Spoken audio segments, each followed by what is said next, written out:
స్తోత్రం స్తోత్రం స్తోత్రం స్తోత్రం స్తోత్రం స్తోత్రం స్తోత్రం స్తోత్రం స్తోత్రం. మహాపరిశుద్ధుడ, ప్రేమ కలిగిన తండ్రి, నీకు వందనాలు, స్తోత్రం చెల్లిస్తున్నావు నాయనా. గడిచిన కాలం అంతా మీ రెక్కల నీడలో దాచి ఆరోగ్యం ఇచ్చి ఆయుష్కాలమును పొడిగించి ఈ పునరుద్ధాన దినమందు నీ పరిశుద్ధమైన నామమును స్తుతించడానికి మీ సన్నిధిలోనికి మమ్మల్ని అందరినీ కూడా సమకూర్చినందుకే స్తోత్రం చెల్లిస్తున్నాం. జరుగుతున్న ఆరాధన మీ చేతుల్లోనికి సమర్పిస్తున్నాము నైనా. అయ్యా, నీకు స్తోత్రం. కూడి వచ్చిన నీ బిడ్డలందరిని బట్టి నీకు స్తోత్రం తండ్రి. ఇంక నువ్వు రావాల్సిన బిడ్డలను త్వరగా తీసుకుని రండి తండ్రి. నీకు స్తోత్రం చెల్లిస్తున్నాం. కరెంటును, సిస్టమును, వాతావరణాన్ని కూడా మీరు స్వాధీనపరుచుకున్నందుకే నీకు స్తోత్రం చెల్లిస్తున్నాం. పాటల ద్వారా, వాయిద్యముల ద్వారా మీ నామానికి మహిమ తెచ్చుకునండి. సాక్ష్యముల ద్వారా, కీర్తన భాగము ద్వారా, ఆరాధన ద్వారా మీరే మహిమను పొందమని ప్రార్థిస్తున్నాము తండ్రి. అయ్యా, నీకు స్తోత్రం. మందిరములో అడుగుపెట్టుచున్న ప్రతి బిడ్డని మీ ఆత్మ స్వాధీనములోనికి తీసుకునండి. ఆత్మతో, సత్యముతో నీ ఘనమైన నామమును స్తుతించి ఆరాధించుటకు సహాయం చేయండి. అయ్యా, కూడి వస్తున్న ఒక్కొక్కరికి అవసరమవుతున్న సందేశం మీ దాసుల నోట మీరు ఉంచండి. వాక్యములో నుండి ఒక్కొక్కరితో మీరు మాట్లాడండి. వినగల చెవి, గ్రహించే హృదయం ప్రతి బిడ్డకి మీరు అనుగ్రహించమని ప్రార్థిస్తూ, ఆరాధన ఆది నుండి అంతం వరకు మీరే అధ్యక్షులుగా, ప్రధాన యాజకులుగా మా మధ్యలోనికి దిగి వచ్చి క్రమంగా మర్యాదగా జరిగిస్తున్నందుకే నీకు స్తోత్రం చెల్లించుకుంటూ, సమస్త మహిమ, ఘనత, ప్రభావం నీకే చెల్లిస్తూ యేసు నామములో అడుగుచున్నాము తండ్రి, ఆమేన్. యోహాను సువార్త 1వ అధ్యాయం 1వ వచనం. ఆది యందు వాక్యముండెను, వాక్యము దేవుని యొద్ద ఉండెను, వాక్యము దేవుడై ఉండెను, వాక్యము దేవుడై ఉండెను. ఆయన ఆది యందు.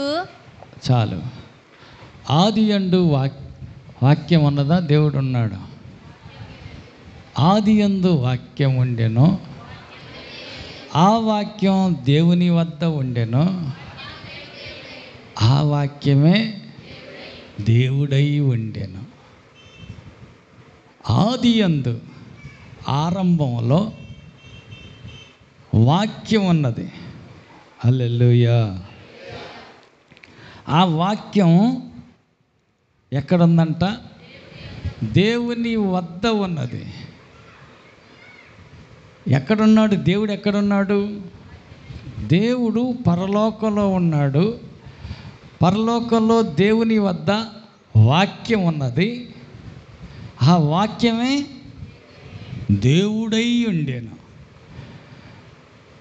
ఆయనే దేవుడై ఉండెను. హల్లెలూయా. కాబట్టి వాక్యమే దేవుడై ఉన్నాడు. దేవుడై ఉన్నటువంటి ఆ వాక్యము ఏం జరిగిందంట? హల్లెలూయా. అక్కడ మనం చూసినట్లయితే ఆది కాండం 1వ అధ్యాయం 26వ వాక్యాన్ని చదువుతున్నారు. ఏనండి? దేవుడు దేవుడు మన స్వరూపమందు, మన స్వరూపమందు, మన పోలిక చొప్పున, మన పోలిక చొప్పున నరులను చేయుదము, నరులను చేయుదము. వారి సముద్రపు చేపలను. చాలమ్మా. ఇక్కడ దేవుడు మన స్వరూపమందు, మన పోలిక చొప్పున నరులను చేయుదుము. ఇదేంది? దేవుడు ఇలా అంటున్నాడేంటి? దేవుడు మన స్వరూపమందు, మన పోలిక చొప్పున నరులను సృజించుదాము అంటున్నాడు. అంటే దేవుడు మనము అంటున్నాడు. ఏంటి? దేవుడు అంటే ఒకరు కాదా? జాగ్రత్తగా వినాలి. దేవుడు అంటే ఒకరు కాదు. మనిషి అనగానే ఏమేమి ఉంటాయి?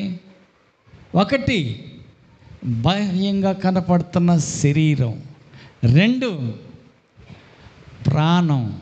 3, ఆత్మ. ఈ 3 కలిపితేనే మనిషి అంటారు. 1 శరీరం, 2 ప్రాణం, 3 ఆత్మ. 3 కలిపితేనే మనిషి. రక్తంలో ప్రాణం ఉంది. ఒంటిలో ఉన్న రక్తం అంతా బయటికి వెళ్ళిపోతే ప్రాణం పోద్ది, ఊపిరి పోద్ది, చనిపోతాడు. వేరు చేస్తానికి లేదు. పోనీ 10 నిమిషాలు సేపు ముక్కు బిగబట్టి ఊపిరి తీసుకోకుండా గాలి తీసుకోకుండా ఆపేస్తే ఏమైంది? చచ్చిపోతాడు. వేరు చేస్తానికి లేదు. శరీరము, ప్రాణము, ఆత్మ 3 కలిస్తేనే మనిషి. ఈ ముగ్గురిని, ఈ 3 భాగాలని మనిషి నుంచి వేరు చేస్తానికి వీలు కాదు. అలాగని దేవునిలో, దైవత్వంలో త్రిత్వం అన్నది.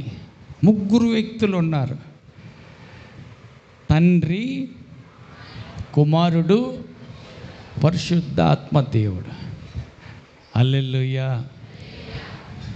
తండ్రి, కుమారుడు, పరిశుద్ధాత్మ. హల్లెలూయా. తండ్రి ప్రాణానికి సాదృశ్యం, కుమారుడు శరీరానికి సాదృశ్యం, ఆత్మ పరిశుద్ధాత్మకి సాదృశ్యం. ఈ 3 కలిపితేనే దేవుడు. అందుకే దేవుడు అంటున్నాడు, మనము వెళ్ళి మన స్వరూపమందు మన పోలిక చొప్పున నరులను చేయుదము అంటున్నాడు.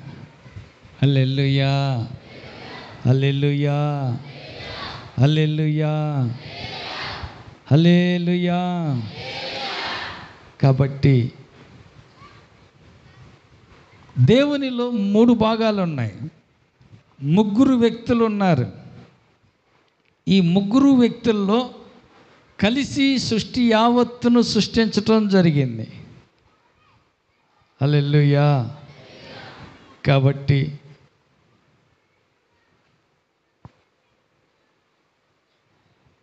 ఈ నరులను దేవుడు సృష్టించాడు. సృష్టించిన తర్వాత ఏం జరిగింది? నరుల చెడుతనం విస్తరించిపోయింది. నరుల యొక్క చెడుతనం ఎక్కువైపోయింది. అందుకని చెప్పేసి తమ పేరు సంపాదించుకుందామని చెప్పి వారు ఒక గోపురాన్ని కట్టారు. వారు కడుతున్నటువంటి గోపురాన్ని చూసి దేవుడు అంటున్నాడు, నరుల చెడుతనం ఎక్కువైపోయింది, మనం వెళ్దాం. హల్లెలూయా. మనం దిగి వెళ్ళి వారి భాషను తారుమారు చేద్దాం. హల్లెలూయా, హల్లెలూయా. కాబట్టి అక్కడ కూడా మనం చూస్తాం, మనము దిగి వెళ్ళి వారి భాషను తారుమారు చేద్దాం అంటున్నారు. మనము అన్న మాట అక్కడ కూడా చూస్తాం. ఎన్నో వచనం చూడండి. ఆదికాండం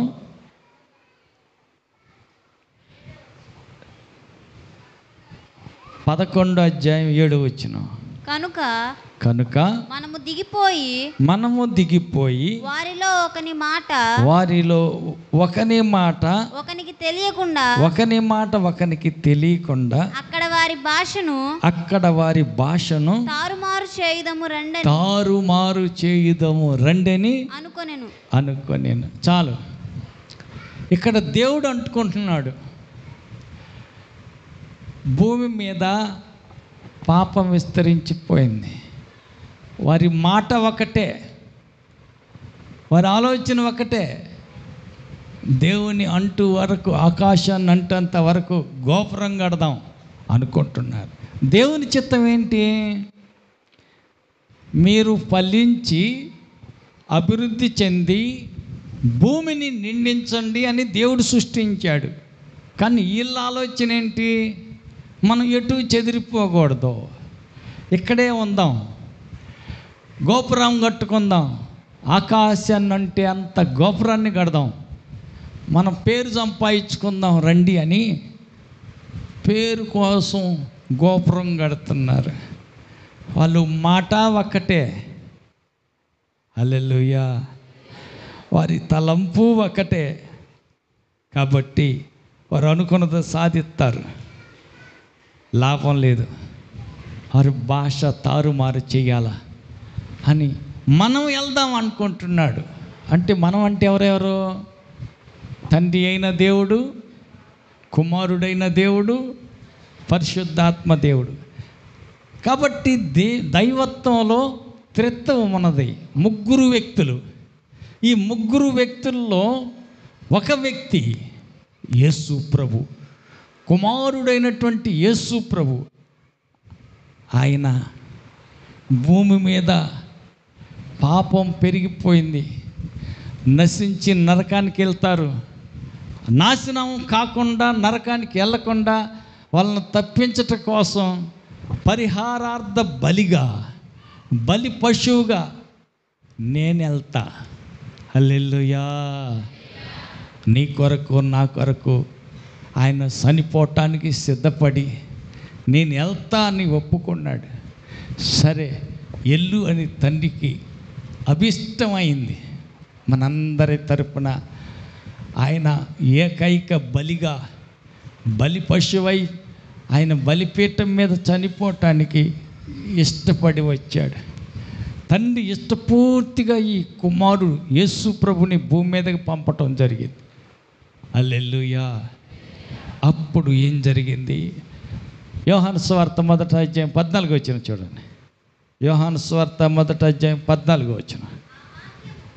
ఆ వాక్యము ఇందాక మనం చెప్పుకున్నట్టు, ఆది యందు వాక్యం ఉండెను, వాక్యం దేవుని యొద్ద ఉండెను, ఆ వాక్యము దేవుడై ఉండెను. ఇప్పుడు ఆ వాక్యమే శరీరధారి అయి కృపా సత్య సంపూర్ణుడిగా మన మధ్య నివసించెను. హల్లెలూయా, హల్లెలూయా. ఇప్పుడు చెప్పండి, ఎవరు ఆ వాక్యం?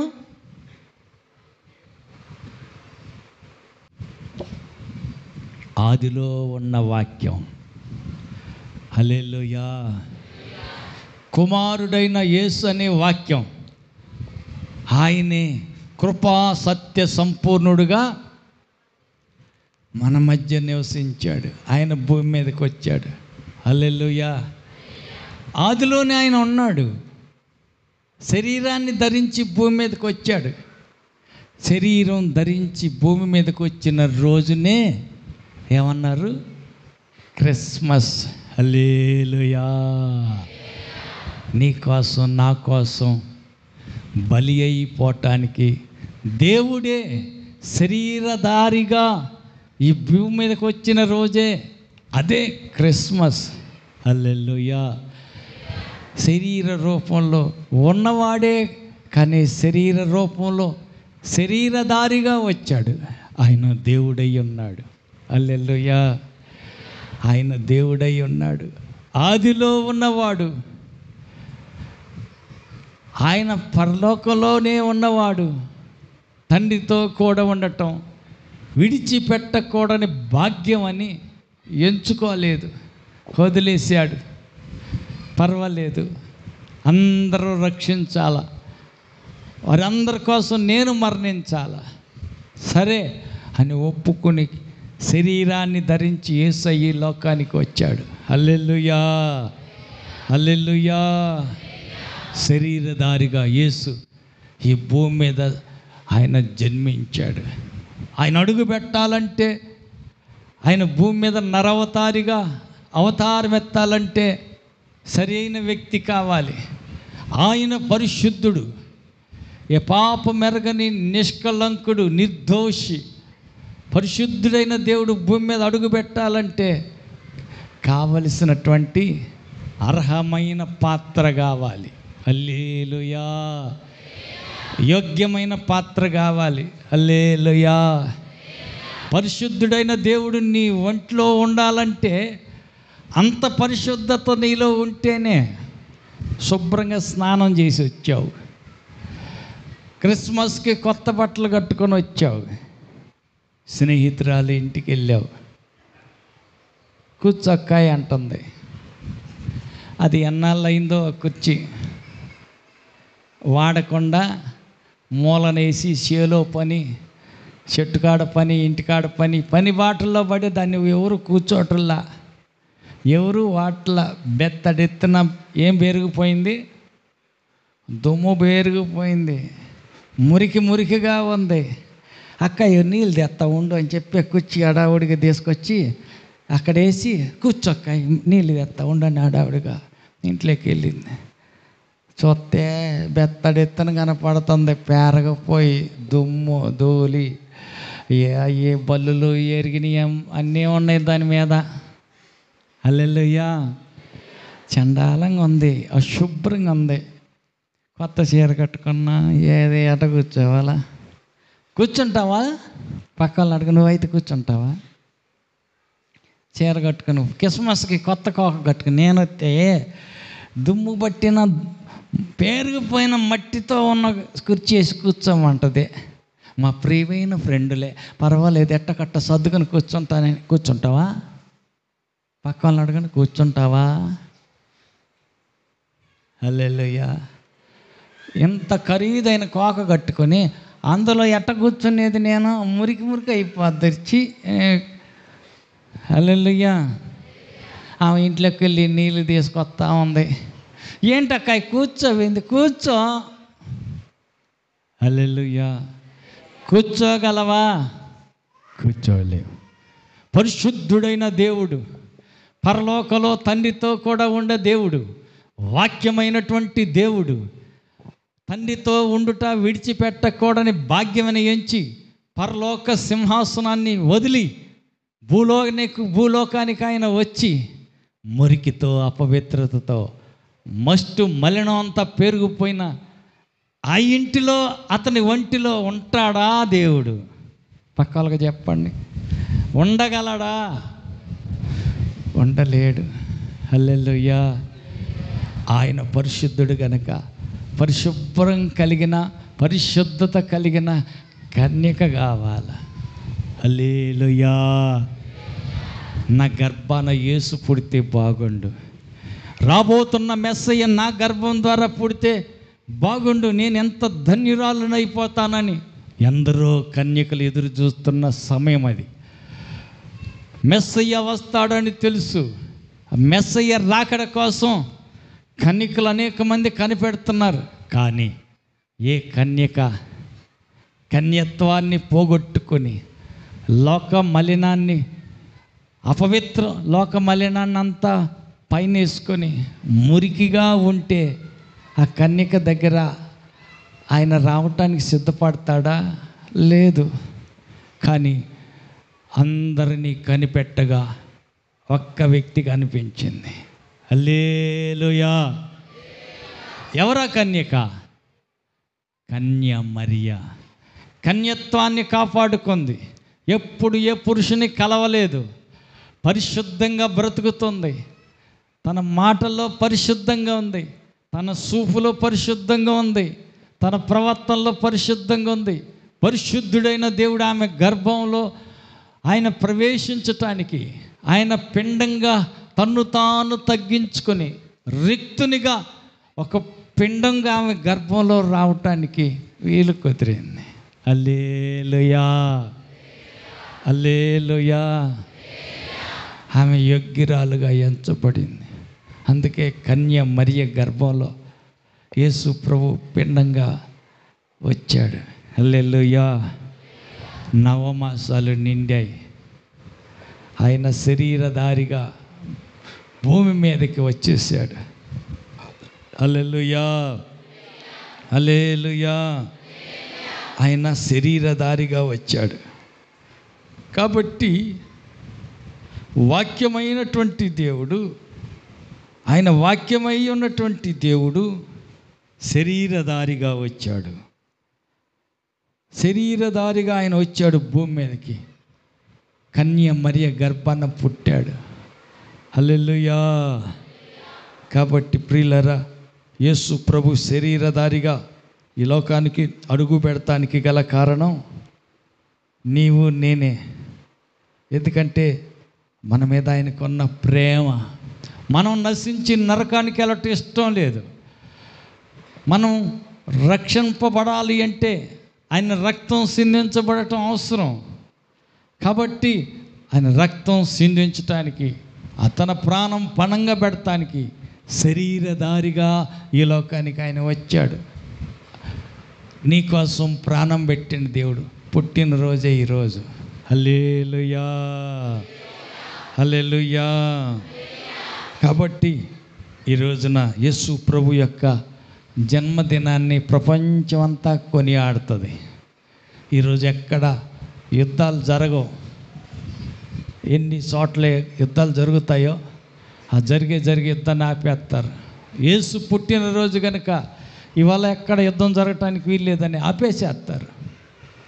యుద్ధం జరగనీరు. నీతిమంతుడైన దేవుడు పుట్టినరోజు, సమాధానకర్త అయిన దేవుడు ఈ భూమి మీద అడుగుపెట్టిన రోజు. అందువల్ల యుద్ధం జరగటానికి వీల్లేదు, ఆపేసేయండి అని ఆపేస్తారు. యుద్ధం జరగనీయరు. హల్లెలూయా. కాబట్టి ఆయన శరీరధారిగా ఈ లోకానికి వచ్చాడు. శరీరం ధరించినటువంటి ఆయన, వాక్యమై ఉన్నటువంటి ఆయన ఈ లోకంలో శరీరం ధరించి వచ్చాడు. ప్రకటన గ్రంథం 19వ అధ్యాయం 13వ వచనం. రక్తములో ముంచబడిన వస్త్రము ఆయన ధరించుకొని ఉండెను. మరియు దేవుని వాక్యము అను నామము ఆయనకు పెట్టబడెను. ఏం పేరంట ఆయనకి? రక్తంలో ముంచబడిన వస్త్రాన్ని కట్టుకున్నాడు. ఆయనకి పేరు పెట్టబడింది. ఏంటి ఆయన పెట్టిన పేరు? దేవుని వాక్యము అనే పేరు పెట్టబడింది. హల్లెలూయా. ఎవరైనా దేవుని వాక్యం అనే పేరు పెట్టబడిన ఈయనెవరు? యేసు ప్రభువే ఆ వాక్యం. హల్లెలూయా, హల్లెలూయా, హల్లెలూయా, హల్లెలూయా. అందుకే ఆయన అంటున్నాడు. మరొక చోట మనం ఒక మాట చూస్తాం చూడండి. ఫిలిప్పీ పత్రిక 2:6. ఆయన దేవుని స్వరూపం కలిగిన వాడై ఉండి దేవునితో సమానంగా ఉండుట విడిచిపెట్టకూడని భాగ్యమని ఎంచుకోలేదు. హల్లెలూయా. దేవునితో సమానంగా ఉన్నాడు. తండ్రి అయిన దేవుడు, కుమారుడైన దేవుడు, పరిశుద్ధాత్మ దేవుడు, అందరూ సమానమే, ఎవరు తక్కువ కాదు. హల్లెలూయా. అలాంటి ఉన్నతమైనటువంటి దేవుడు, హల్లెలూయా, నీ కొరకు నా కొరకు ఆయన శిశువుగా పుట్టాడు. శిశువుగా ఈ లోకానికి పుట్టాడు. కాబట్టి శిశువుగా ఈ లోకానికి జన్మించిన దినమే అదే క్రిస్మస్. యేసు ఈ లోకానికి వచ్చింది నిన్ను నన్ను విడిపించటానికి, వెలకట్టి నన్ను విడిపించటానికి. వెలకట్టేది ఏంటి? ఒక దాసుడు ఉన్నాడు అనుకో, ఆ దాసునికి విలువ కట్టి దాసోహం నుంచి విడిపెత్తాడు. ఒక బానిస ఉన్నాడు, ఆ బానిసని విడిపించాలి, అతన్ని స్వతంత్రంగా చేయాలి అంటే వాళ్ళకు వెలగట్టాలి. అప్పుడు కాలంలో, పాత నిబంధన కాలంలో వెండి రూపాయలు ఉంటాయి. ఆ వెండి రోకలు ఇన్ని అని ఉంటుంది. ఒకవేళ అతడు స్వతంత్ర అయి ఉండాలని కోరుకుంటే ఎవరైనా వచ్చి అతనికి వెండి కడితే అది విడిపించబడుతుంది. ఆ వ్యక్తి విడుదల పొందుతాడు. హల్లెలూయా, హల్లెలూయా. ఉదాహరణకి అబ్రహాం భార్య శారా చనిపోయింది. అయ్యా, నా భార్య చనిపోయింది, సమాధి చేసుకుంటా, స్థలం ఇవ్వండి అన్న. మహారాజుగా మా మధ్య ఉన్నావు, నీకు అడ్డం ఏముంది? నీకు తిరిగి చెప్పేవాడు ఎవడు ఇక్కడ లేడు, నీ ఇష్టం వచ్చిన చోట నీ భార్యని సమాధి చేసుకోమన్నారు. కాదండి, అలా కాదు, ఇంత అని వెల చెప్పండి, వెల కట్టి దాన్ని విడిపించుకుంటా, అప్పుడు నా భార్యని అక్కడ సమాధి చేస్తాను. అప్పుడు అలా ఆలోచించి, ఏ ప్రాంతం కావాలి? అదే కొండ గుహ ఉన్నదే, ఆ మక్పెల అనేటు ఆ స్థలం, అది నాకు కావాలి. సరే, అది 400 తులాలు వెండి వెల చేస్తుంది. సరే, ఓకే, అలాగే 400 తులాలు వెండి కట్టి ఈయన పేరు మీద దాన్ని రాయించుకొని అప్పుడు తీసుకెళ్ళి ఆ గుహలో అక్కడ శారాన్ని సమాధి చేయటం జరిగింది. వెలగట్టి దాన్ని విడిపించాడు. అది తన సొంతం అయిపోయింది కనుక సంతోషంగా స్వతంత్రంగా స్వేచ్ఛగా తన భార్యను అక్కడ సమాధి చేశాడు. అలాగనే ఎవరైనా బానిసగా ఉన్నారు, ఏటి చాకరి చేయలేకపోతున్నా, బాధపడుతున్నా, కష్టపడుతున్నా, నన్ను విడిపించండి అయ్యా అన్నారు అనుకో, ఎంత కట్టాలా?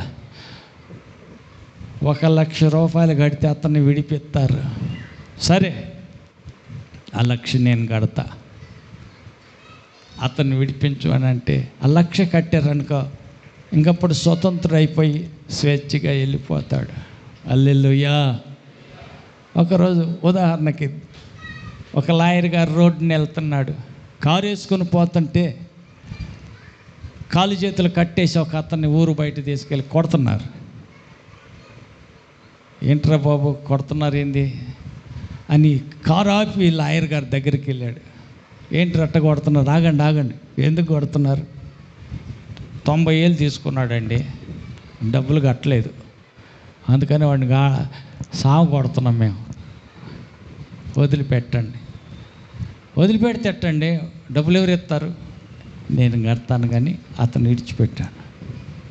హల్లెలూయా. సమయానికి ఎందుకు ఉన్నాయో కారులోనే ఉన్నాయి. 90,000 అతను కట్టి విడిచిపెట్టండి అన్నాడు. వెంటనే కట్లన్నీ తీశారు. ఇంకెళ్ళరా బాబు అంటే, అయ్యా నమస్కారం అండి, నన్ను బతికిచ్చినందుకు నీకు నమస్కారం అండి అని చెప్పి స్వతంత్రుడై స్వేచ్ఛగా అయిన దారిని అతను వెళ్ళిపోయాడు. అలాగనే మనం కూడా పాపం చేసాం, పాపానికి దాసులం అయిపోయాం, సాతాను కబంధాస్తాల్లో చిక్కుబడిపోయాం. మనల్ని విడిపించటానికి ఆయన వెలగట్టడానికి వచ్చాడు. ఆమేన్. ఏం కట్టాడు? స్వరక్తమిచ్చి మనలను సంపాదించుకున్నాడు. ఆఖరి బొట్టు వరకు కూడా ఆయన రక్తం అంతా మన కోసం కార్చాడు. ఆఖరిగా బల్యంతో పక్కన పొడిచారు. శిలువలో ఉన్న యేసు పక్కలో నుంచి ఆ బల్యం గుండెలోనికి దూసుకుని పోయింది. ఆయన రక్తం అంతా కారిపోయింది. ఆఖరిగా నీళ్లు గారుతున్నాయి. అర్థం, ఆయన దేహంలో ఒక్క సుక్కైనా ఒక్క బొట్టైనా రక్తం లేదు. రక్తం అంతా కారిపోయింది. నీ కోసమే, అది నా కోసమే. రక్తం అంతా కార్చాడు యేసయ్య. ఆ రక్తం ఇచ్చి కబంధ హస్తాల్లో నలిగిపోతున్న, పాపానికి బానిసలం అయిపోతున్న, సాతానికి దాసులం అయిపోయి ఉన్నటువంటి శరలో ఉన్న మనల్ని ఆయన విడిపించటానికే. హల్లెలూయా, హల్లెలూయా. కాబట్టి ఒకప్పుడు పాపానికి బానిసలం, సాతానికి దాసులం, వాడి చెరలో మనం అంతా ఉన్నాం. ఆ రక్తం ఇచ్చి మనల్ని విడిపించాడు. ఇక నీవు స్వతంత్రుడివి, ఇక నీవు బానిసవ కాదు. ఇక మీదట నీవు స్వతంత్రురాలివే. నువ్వు ఇక మీదట పాపానికి దాసురాలివి కాదు, సాతానికి నువ్వు బానిసవి కాదు. ఇప్పుడు నువ్వు స్వతంత్రురాలివి, స్వేచ్ఛగా వెళ్ళిపోని ఆయన మనల్ని స్వతంత్రులుగా చేశాడు. పక్క వాళ్ళతో చెప్పండి, ఇక మీదట నీవు బానిసవై కాదు, నీవు స్వతంత్రురాలివే, స్వతంత్రుడివే. కారణం ఆయన కార్చిన రక్తం. నరవతారిగా ఆయన వచ్చి చేసిన త్యాగం ఎంత గొప్ప ప్రేమ అండి. పక్క వాళ్ళతో చెప్పండి, యేసయ్య ఎంత ప్రేమించాడో తెలుసా నిన్ను? ఆ ప్రేమను అర్థం చేసుకుంటున్నావా? అంతగా యేసయ్యని నువ్వు ప్రేమిస్తున్నావా?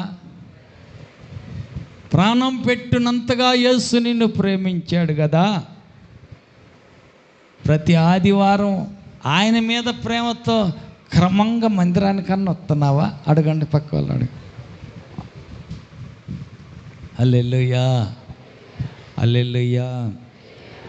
యేసయ్య నిన్ను నన్ను ప్రేమించాడు కాబట్టి పరలోకాన్ని విడిచిపెట్టాడు, తండ్రితో ఉండుట విడిచిపెట్టాడు.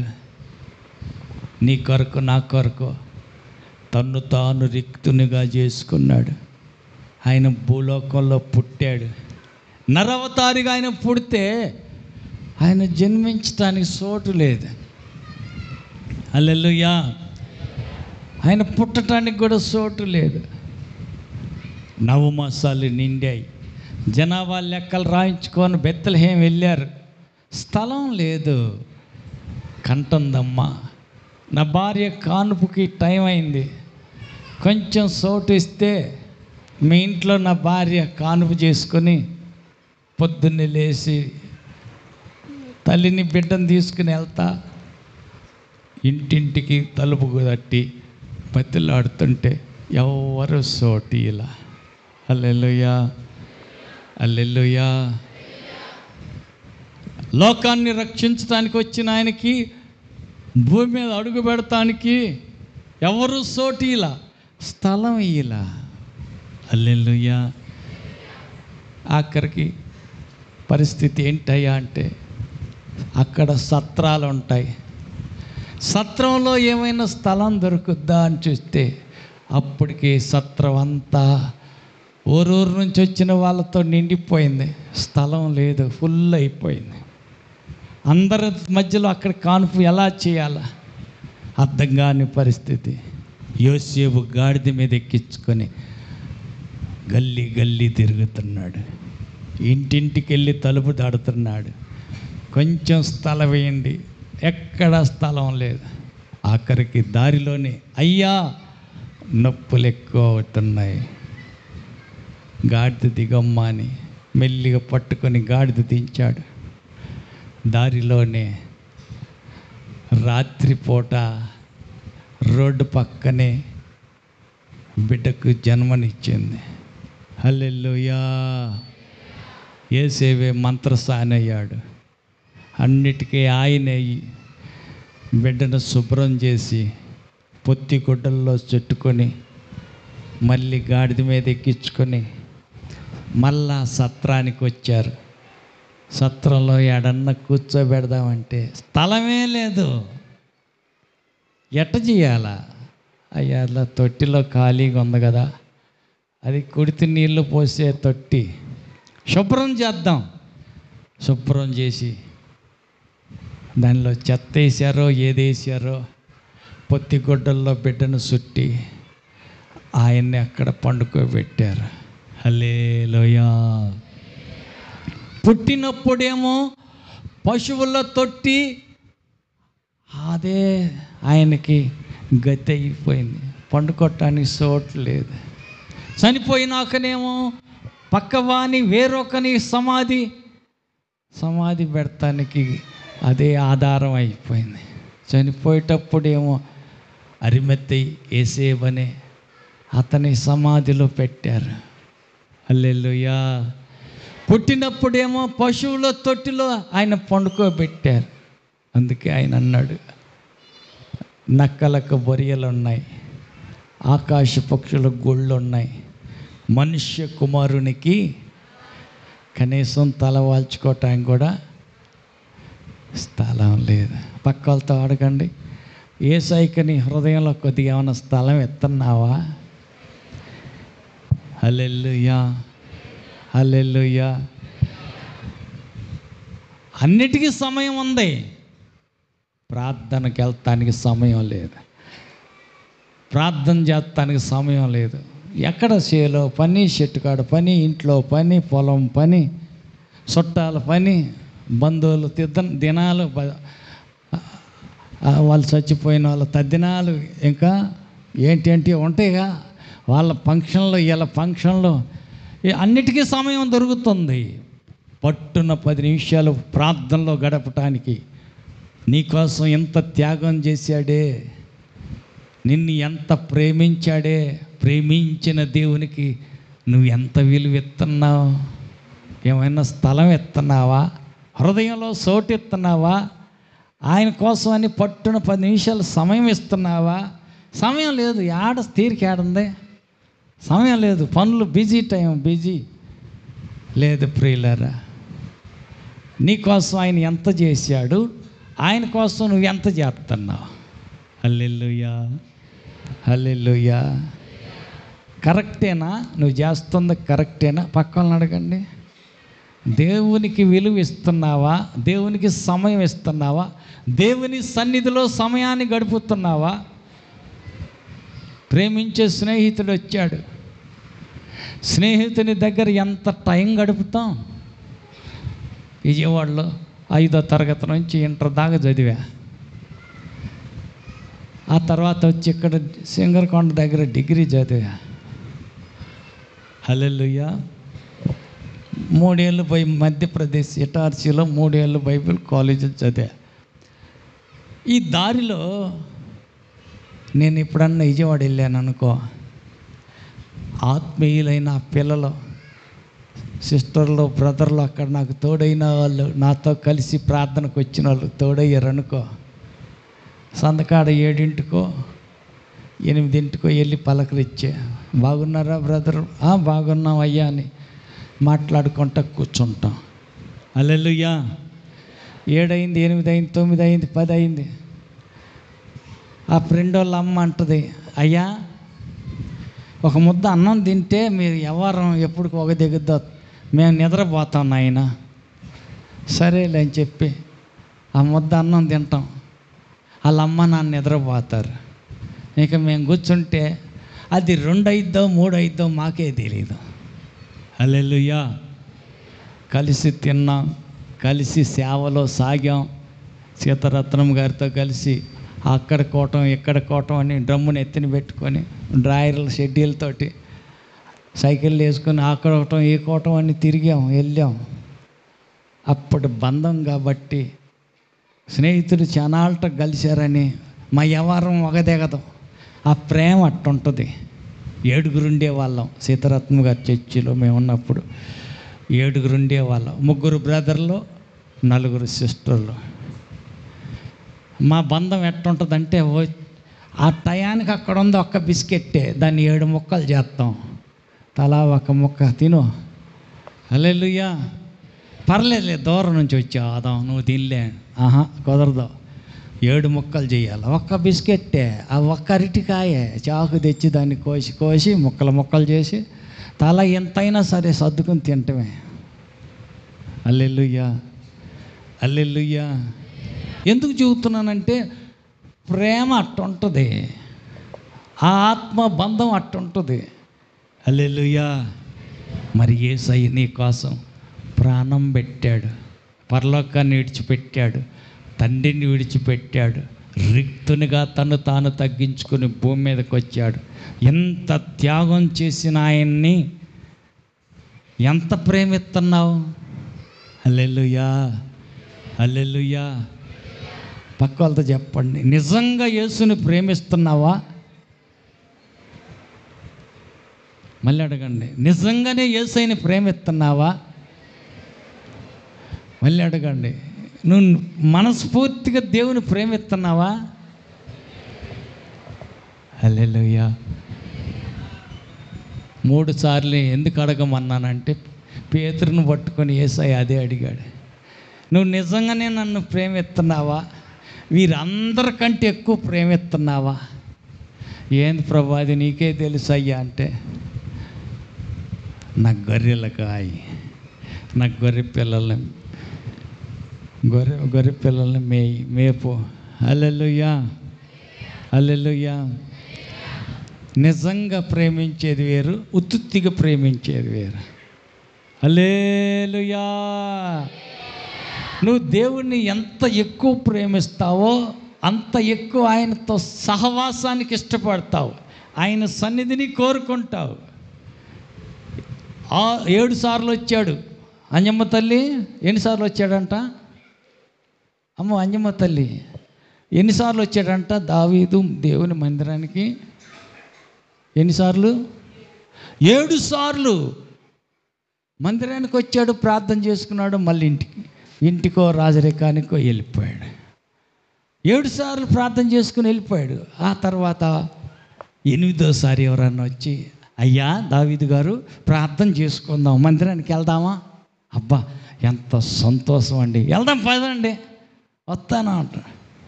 హల్లెలూయా, హల్లెలూయా. నేను ఇప్పటికి 7 సార్లు పోయి ప్రార్థన చేసి వచ్చా, నువ్వు పోతే నువ్వు పోయిరా పో, నేను ఏడొచ్చేది అనేవాడు కాదంట. 8వ సారి సంతోషంగా జనులు యెహోవా మందిరానికి వెళ్దామన్నప్పుడు నాకు ఎంతో సంతోషంగా ఉంటుంది అంటున్నాడు ఆయన. హల్లెలూయా. ఎందుకు యెహోవా మందిరానికి వెళ్తాకి అంత ఇష్టం, అంత ప్రేమ ఎందుకని? ఆయన రుచి ఎరిగాడు, రహస్యం తెలుసుకున్నాడు. యెహోవా మందిరానికి వెళ్తే ఆయన ఆలోచనలు దొరుకుతాయి, ఆయన యొద్ద నుండి వచ్చే ఐడియాలు దొరుకుతాయి. ఆయన దగ్గర విచారణ చేస్తే ఏం చెయ్యాలో, ఎలా చెయ్యాలో, రాజరికం పరిపాలన ఎలా చెయ్యాలో ఆయన నేర్పిస్తాడు, ఆయన తెలియజేస్తాడు, ఆయన సరి అయిన త్రోవ చూపిస్తాడు.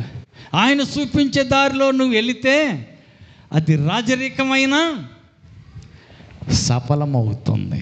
ఆమేన్. అది వ్యవసాయమైనా విజయవంతంగా సాగుద్ది. ఆమేన్. అది వ్యాపారమే అయినా ఆయన ఆలోచన తీసుకొని వ్యాపారం చేస్తున్నావు కాబట్టి నువ్వు దాంట్లో సక్సెస్ అవుతావు, ఫెయిల్ అవ్వవు. ఆమేన్. అది దేనికి పాత నిబంధన కాలంలో ఎక్కువ మంది భక్తులు ఏం చేస్తారంటే విచారణ చేస్తారు. ప్రవక్త దగ్గరికి వెళ్ళి అయ్యా నేను ఈ పని చేయాలనుకుంటున్నా, నేను వెళ్తున్నటువంటి ఈ ప్రయాణంలో సక్సెస్ అవుతానా, సఫలమవుతానా అని నా కోసం దేవుడిని అడుగు అంటే వాళ్ళు ప్రార్థన చేసి ప్రవక్త చెబుతాడు, నీకు ఈ పని అయితే వెళ్ళు అంటాడు. వెళ్తే కరెక్ట్గా పని జరుగుతుంది. హల్లెలూయా. దేవుణ్ణి ప్రేమించేవారు దేవుని మందిరాన్ని ప్రేమిస్తారు. దేవుని ప్రేమించేవారు గంటలు రోజులు ఆయన సన్నిధిలో గడపడానికి ఇష్టపడతారు. ఎందుకంటే ఆయన మీద ఉన్న ప్రేమ అది. హల్లెలూయా. ఆరంభ దశలో డిగ్రీ అయిపోయింది, ఇంటికి వచ్చా, అక్కడ మూలన గుడిసె ఉండేది, ఇల్లు ఈ ధరణ పాతది కాలనీ ఇల్లు ఒకటి ఉండేది. అటు చుట్టుపక్కల ఈత చెట్లు ఉండేవి, అందులో కూర్చునేవాడిని. ఆ గుడిసెలో వాన కురితే పై నీళ్ళన్నీ కిందకు వస్తాయి. ఇది ఇప్పుడు ఎంత హైట్ లేపామో అంత గుంట ఇది. ఆ ఈక వచ్చి చల్లగా ఉంటుంది. 2 తలుపు చెక్కలు వేసుకొని దాని మీద చెత్త వేసుకొని దాని మీద సాప వేసుకొని దాని మీద ఒక దుప్పటి పరుచుకొని అక్కడ పండుకునేవాడిని. పండుకుంటే నిద్రలోనే సరిపోద్ది, ప్రార్థన చేయని కుదరదు, అట్ట కాదులే అని ఒక కుర్చీ ఒకటి తెచ్చుకొని, వైర్ కుర్చీ, ఆ వైర్ కుర్చీలో కూర్చునేవాడిని. ప్రార్థన చేస్తూ ఆయనతో సమయాన్ని గడుపుతూ ఉండేవాడిని. హల్లెలూయా. ఎన్నో రాత్రులు నిద్ర లేకుండా కుక్కరోకో అని కోడి కూసేది. కుర్చీలోనే కూర్చొని రాత్రులు గడిపిన రాత్రులు ఎన్నో నా జీవితంలో. హల్లెలూయా. ఒకరోజు 2 అయిపోయింది, ఒక స్వరం వినపడుతుంది, కుమారుడా అంటాను. మా నాన్న పిలిచి ఆ రకంగా పిలవడే, ఎవరు నన్ను పిలుస్తుంది కుమారుడా అంటున్నాడు. చిన్నోడా అంటాడు నాన్న, అబ్బాయి అంటాడు, అంతేగాని చిన్నోడా అంటాడు, కుమారుడా అంటున్నారు ఎవరు? నాకు డౌట్గా ఉంది. 2వసారి ఆదామా అని మళ్ళీ పిలిచాడు. నాకు అర్థం కాల, డౌట్ వస్తుంది. ఎందుకంటే దెయ్యం కూడా పిలుస్తుంది, దెయ్యం కూడా కొన్నిసార్లు దేవుళ్ళలాగానే నాటకాలు ఆడుతుంటుంది, దేవుడు అనిపించేటట్టు భ్రమపరుస్తుంది. అందుకే నాకు డౌట్ వచ్చింది. హల్లెలూయా. దేవా నువ్వేనా పిలుస్తుందా నన్ను? నువ్వే కానీ అయినట్టయితే అయ్యా చెట్టు మీద మూలుగుతుందట అని. ఏంటిది? గుట్ల గోపు. అది ఎప్పటి నుంచో అరుస్తుంది, పోనీ దాని గొడవ దానిది, నా గొడవ నాకేనని చెప్పి పట్టించుకోవాలా. దేవా నువ్వే అయితే, నన్ను పిలుస్తుంది నీ స్వరమే అయితే, ఆ మూలిగే ఆ గొడ్ల కూపి నోరు మొయ్యి, అది మౌనంగా మూలగటం ఆపేస్తే ఇది దేవుని స్వరమే నేను ఖాయం చేసుకుంటా, నిశ్చయించుకుంటానా అన్నాను. అంతే, మూలిగింది ఆగిపోయింది. మూడోసారి అదమా అని మళ్ళీ పిలిచారు. ఇది దేవుడే అని నాకు ఒక నిర్ధారణ వచ్చింది. హల్లెలూయా. ఇప్పుడు అది స్తోత్రం ఆమె టైం అయింది, అటు పోవాలా. స్తోత్రం అన్నం మాడిపోద్ది, మళ్ళీ అటు పోవాలా. స్తోత్రం ఆ చేలుకు నీళ్ళు కట్టాలా. హల్లెలూయా. ఈ స్తోత్రం శృతి హల్లెలూయా కాపాడు దీవించ అందరిని కాపాడు ఆమేనని 2 ముక్కల ప్రార్థనతో కాదు, చెప్తున్నాను కదా, కథ కాదు, ఇది జరిగినదే. ఎన్నో రాత్రులు నా జీవితంలో తెల్లారేదాకా ఆ కుర్చీలోనే కూర్చొని కనిపెట్టిన దినాలు ఎన్నో ఉన్నాయి. హల్లెలూయా. దేవుణ్ణి ప్రేమించేవారు దేవుని దగ్గర సమయం గడపటానికి సిగ్గుపడరు. ఇంకా కాళ్ళు నొప్పులు, ఏళ్ళు నొప్పులు. హల్లెలూయా. పొద్దున పోతే సాయంత్రం దాకా కలుపు తీసినా, కోత కోసినా అప్పుడేం నొప్పులు రావు. ప్రార్థనలో పట్టిన ఒక అరగంట గంట కూర్చుంటే ఎక్కడ ఒకటే నొప్పులు. ఎప్పుడు ముగెత్తారో ఎప్పుడు ఇంటికి పోవాలో.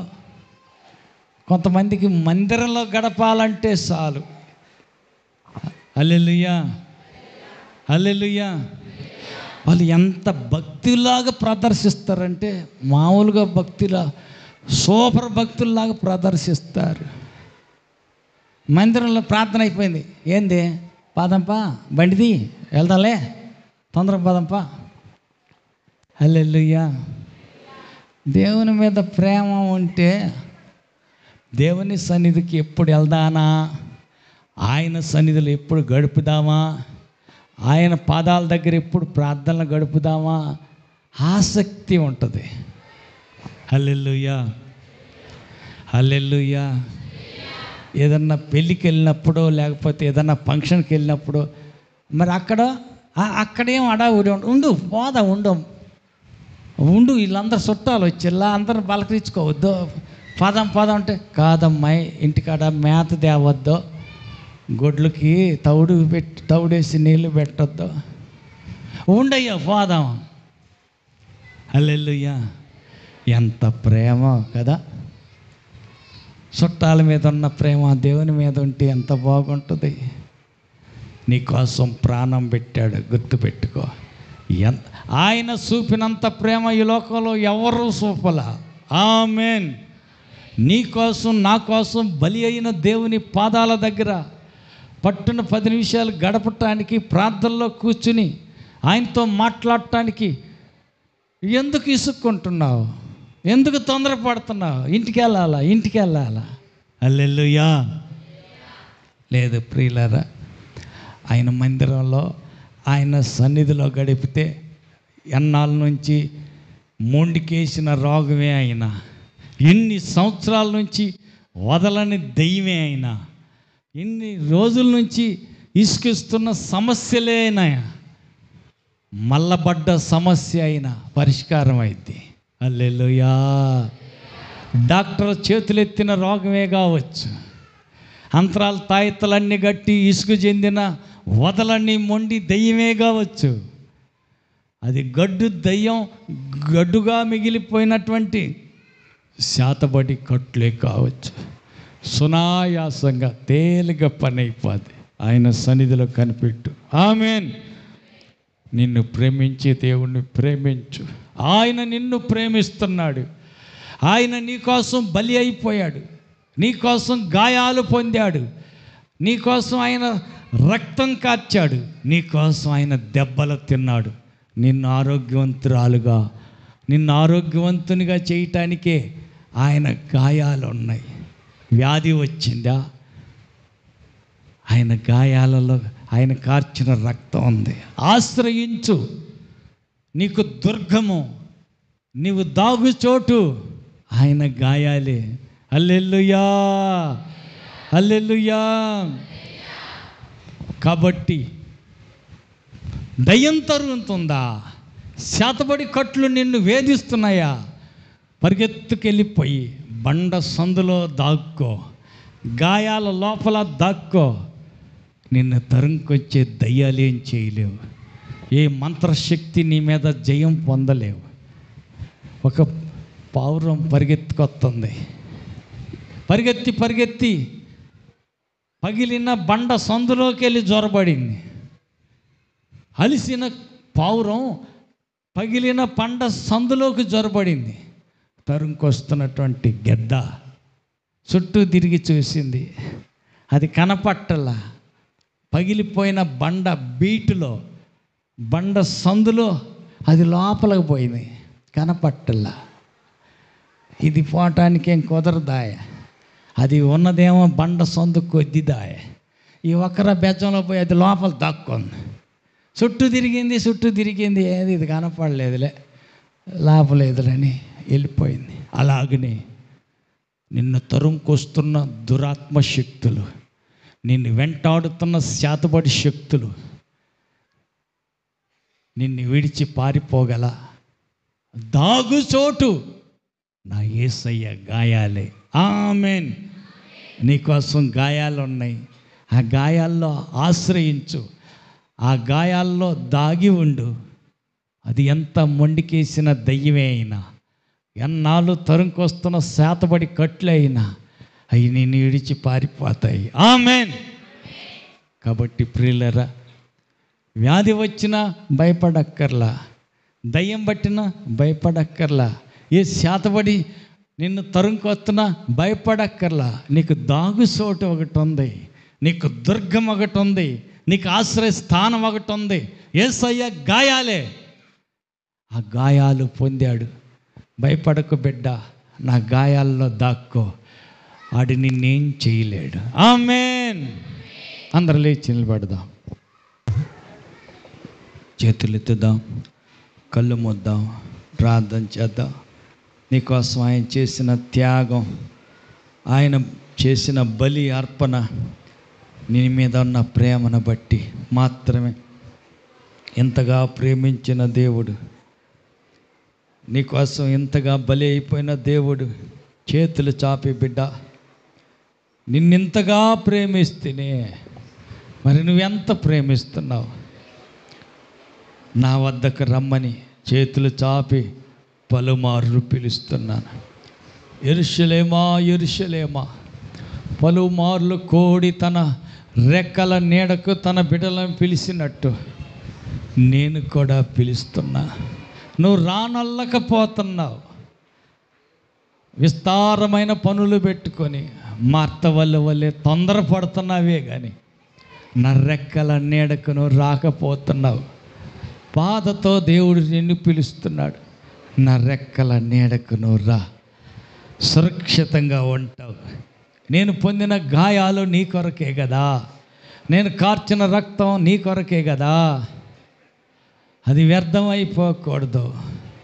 ఎక్కడికెక్కడికో పరిగెత్తి నువ్వు బాధపడక్కర్లేదు.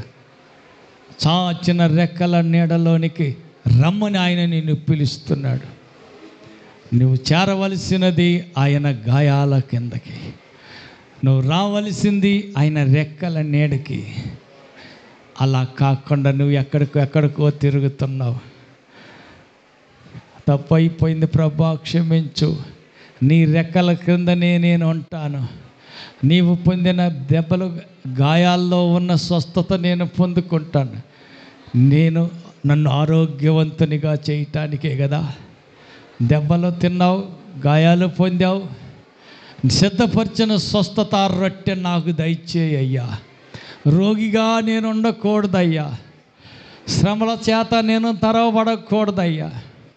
నిన్ను ఆశ్రయిస్తే బహుధైర్యం కలిగి సింహపు పిల్ల వలె బహుధైర్యంగా ఉంటాను. నేను నిన్నే ఆశ్రయిస్తానయ్యా.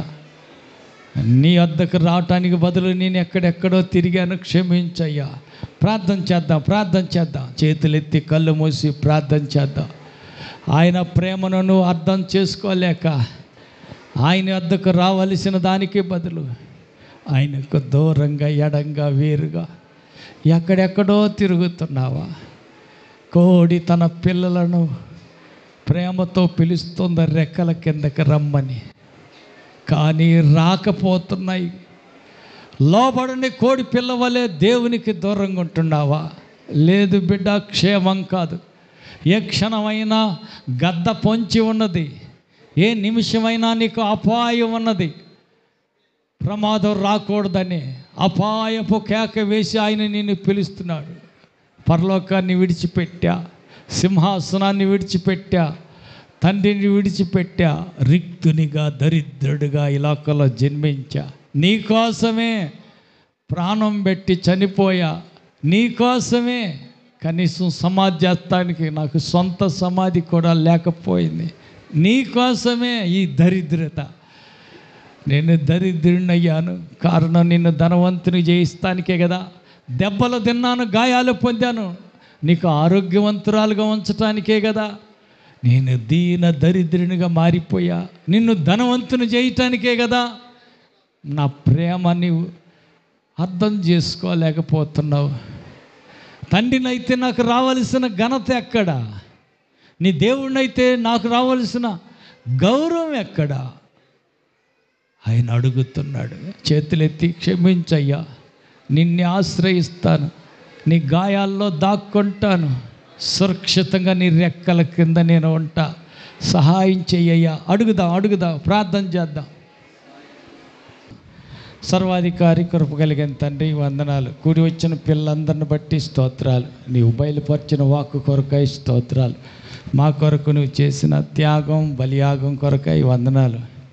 కూడి వచ్చిన పిల్లలందరినీ దీవించండి, రాలేకపోయిన బిడ్డలను క్షమించండి, రెక్కల కష్టాజీతాన్ని దీవించండి. వారికి ఇచ్చిన పాడి పశువుల్లోనూ, పంట పొలాల్లోనూ రెక్కల కష్టాజీతలు ప్రతి ఒక్కరిని ఆశీర్వదించమని కృపచేతని బిడ్డలందరినీ జ్ఞాపకం చేసుకొని మీ సర్వ సమృద్ధిలో నుంచి వారి అక్కర్ల అవసరాలన్నీ తీర్చి ఆశీర్వదించి దీవించి ఘనత, మహిమ, ప్రభావాలు పేరు పొందుకోమని ఈ బిడ్డలందరినీ మీ చేతులకు అప్పగిస్తూ వారు అర్పించబోతున్న కానుకను అంగీకరించమని, వారు తినబోతున్న ఆహార పదార్థాలను శుద్ధీకరించమని సమస్త మహిమ, ఘనత నీకే చెల్లిస్తూ యేసు నామములో వేడుకుంటున్నాము తండ్రి, ఆమేన్. మన ప్రభు అయిన యేసుక్రీస్తు కృపయు, తండ్రి అయిన దేవుని ప్రేమయు, పరిశుద్ధాత్మని యొక్క అన్యోన్య సహవాసం కూడి వచ్చిన మనకును సర్వలోక పరిశుద్ధులందరికీ సదాకాలం తోడయ్యండి నడిపించును గాక. ఆమేన్. హల్లెలూయా, హల్లెలూయా, హల్లెలూయా, ఆమేన్. నా స్తుతి పాత్రుడా నా యేసయ్యా, నా ఆరాధనకు నీవే యోగ్యుడవయ్యా,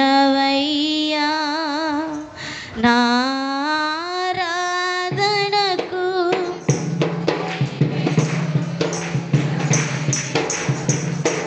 నా స్తుతి పాత్రుడా నా యేసయ్యా, నా ఆరాధనకు నీవే యోగ్యుడవయ్యా, నా ఆరాధనకు నీవే యోగ్యుడవయ్యా, నా స్తుతి పాత్రుడా నా యేసయ్యా. నీ వాక్యమే నా పరవశము, నీ వాక్యమే నా ఆత్మకు ఆహారము, నీ వాక్యమే నా పరవశము, నీ వాక్యమే నా ఆత్మకు ఆహారము, నీ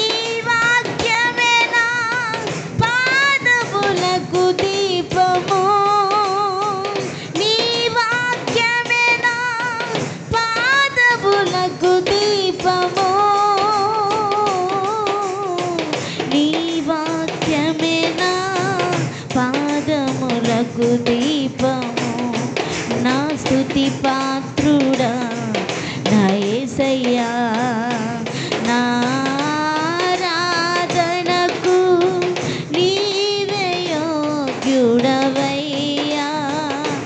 నా ఆరాధనకు నీవే యోగ్యుడవయ్యా, నా స్తుతి పాత్రుడా నా యేసయ్యా.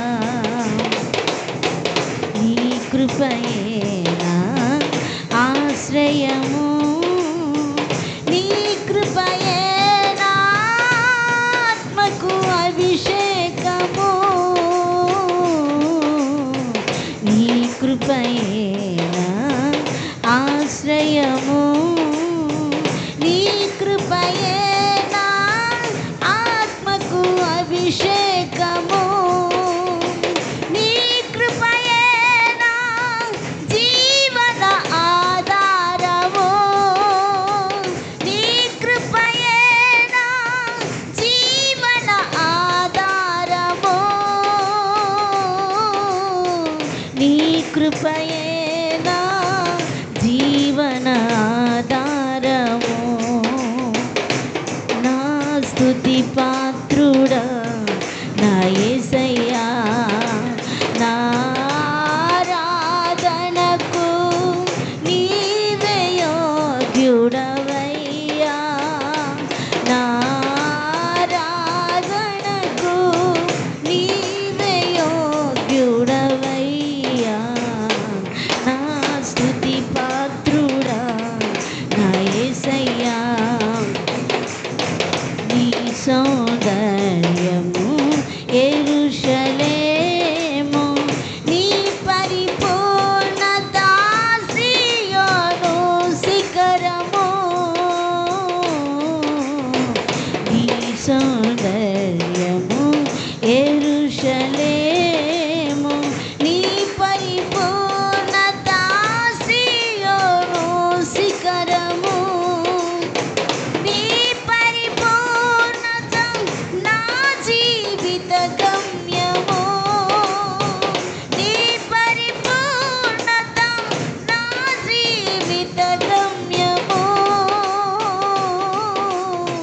నీ పరిపూర్ణత నా జీవిత గమ్యము, నీ పరిపూర్ణత నా జీవిత గమ్యము, నా స్తుతి పాత్రుడా నా యేసయ్యా, నా ఆరాధనకు నీవే యోగ్యుడవయ్యా, నా ఆరాధనకు నీవే యోగ్యుడవయ్యా, నా స్తుతి పాత్రుడా నా యేసయ్యా, నా ఆరాధనకు నీవే యోగ్యుడవయ్యా, నా ఆరాధనకు నీవే యోగ్యుడవయ్యా, నా స్తుతి పాత్రుడా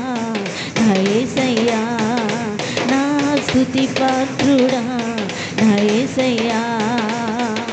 యేసయ్యా నా యేసయ్యా, యేసయ్యా నా యేసయ్యా, యేసయ్యా యేసయ్యా నా యేసయ్యా, యేసయ్యా నా యేసయ్యా, నీవే నీవే నా ఆరాధన, నీవే నీవే నా అతిశయ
ఆరాధనా హో ఆరాధనా యేసయ్యా నా యేసయ్యా యేసయ్యా నా యేసయ్యా యేసయ్యా యేసయ్యా నా యేసయ్యా యేసయ్యా నా యేసయ్యా నా యేసయ్యా నా యేసయ్యా నా యేసయ్యా యేసయ్యా యేసయ్యా యేసయ్యా యేసయ్యా యేసయ్యా యేసయ్యా యేసయ్యా యేసయ్యా యేసయ్యా యేసయ్యా యేసయ్యా యేసయ్యా జీవన శరవది అందరవల వికరమస్య రమణ ధ్యానవల వీరవన శరవది అందరవలవ యేసయ్యా నా యేసయ్యా యేసయ్యా నా యేసయ్యా నా యేసయ్యా ఆరాధనా ఆరాధనా ఆరాధనా ఓ ఆరాధనా ఆరాధనా ఆరాధనా ఆరాధనా ఓ ఆరాధనా ఆరాధనా ఓ ఆరాధనా ఆరాధనా ఓ ఆరాధనా ఆరాధనా ఓ ఆరాధనా ఆరాధనా ఓ ఆరాధనా ఆరాధనా ఆరాధనా ఆరాధనా ఓ ఆరాధనా ఆరాధనా ఆరాధనా ఆరాధనా ఓ ఆరాధనా ఆరాధనా ఆరాధనా ఆరాధనా ఆరాధనా ఆరాధనా ఆరాధనా రివలవ మనశ్యరవది అందరవలవ ఔరవ విమినితి అందరవలని కరమస్యరవది అందరవలవ ఔరివ మన ధ్యానవల విరివిలవ ఉషవది అందరవలని కరమస్య ఆరాధనా ఆరాధనా ఆరాధనా ఆరాధనా ఆరాధనా ఆరాధనా ఆరాధనా ఆరాధనా ఆరాధనా ఆరాధనా ఆరాధనా ఆరాధనా ఆరాధనా